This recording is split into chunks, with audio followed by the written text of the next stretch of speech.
Ladies and gentlemen, welcome back to Driven Wyld. Today we are talking about, is the end of Doordash coming? So there have been a few indications as of late that make people wonder if the end of Doordash is drawing near. And while that seems to be true for some, it's false to others, and there have been some recent indicators that have made me even question about the longevity of the overall company. So with that said, I want to talk about some of the recent events that took place or have not taken place, to be more specific, the possibility of Doordash going down, how we can protect ourselves, and everything in between. But before we do that, let's go over a quick disclaimer. The content of this video does not contain, is never intended to be legal, business, financial, tax, or health advice of any kind. This video is for entertainment purposes only. It is advised that you conduct your own research and consult with qualified professionals before you apply anything you find online. I also want to be clear that everything that we're going to be going over in this video is very market dependent, on what applies to me, and my market may not apply to you. So with that said, let's get started. So let's start with what has been happening. Insiders have sold out of their shares. So if you go online, you're actually going to see a lot of the executives selling out of their shares. Like the COO, while he was still around, sold a lot of his shares. Prabir Ardekar, same thing. Tony Xu sold out a lot of his shares. But you know what hasn't been happening?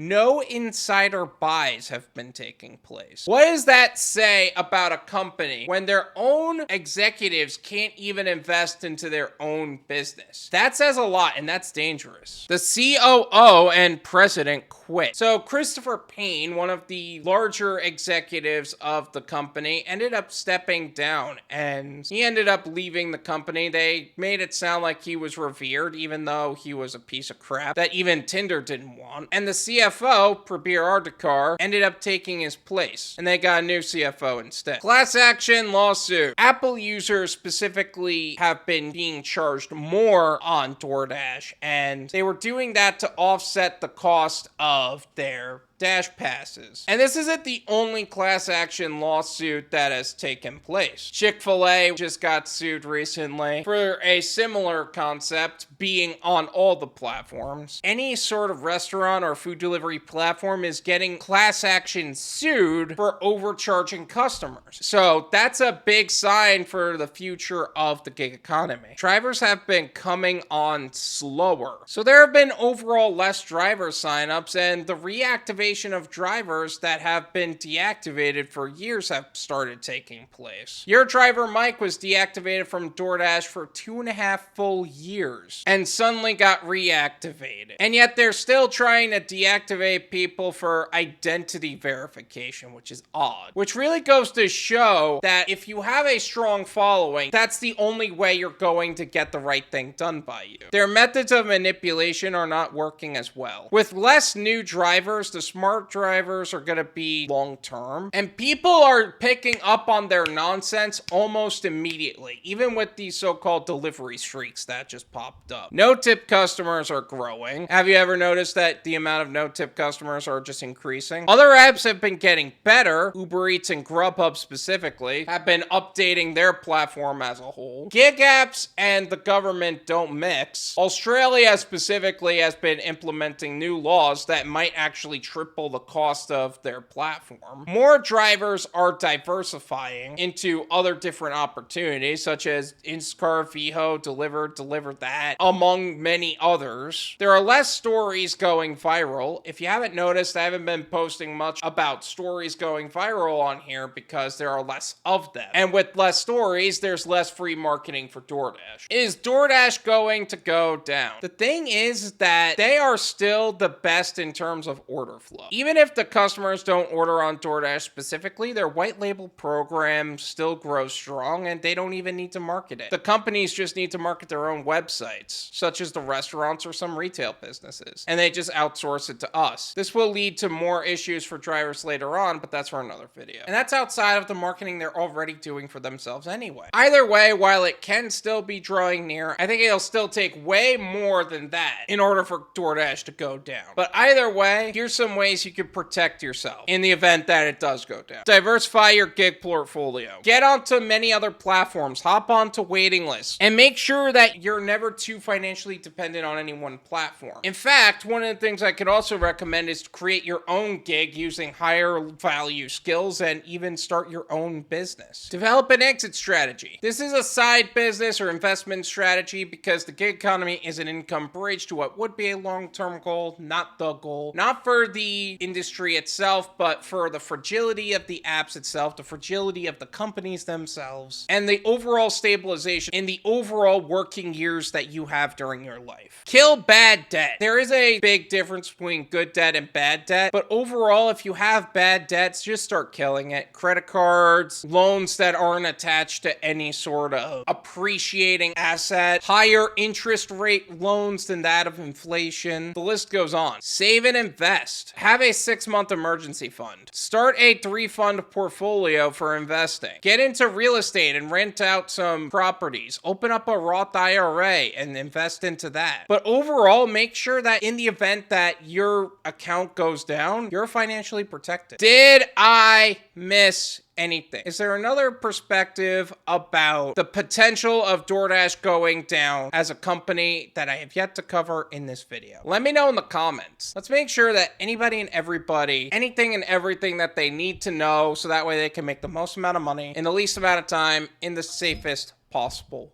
way. Thank you so much for watching. I really appreciate it. As always, make sure to hit the like button, subscribe if you're new, and I'll see you guys next time. Peace.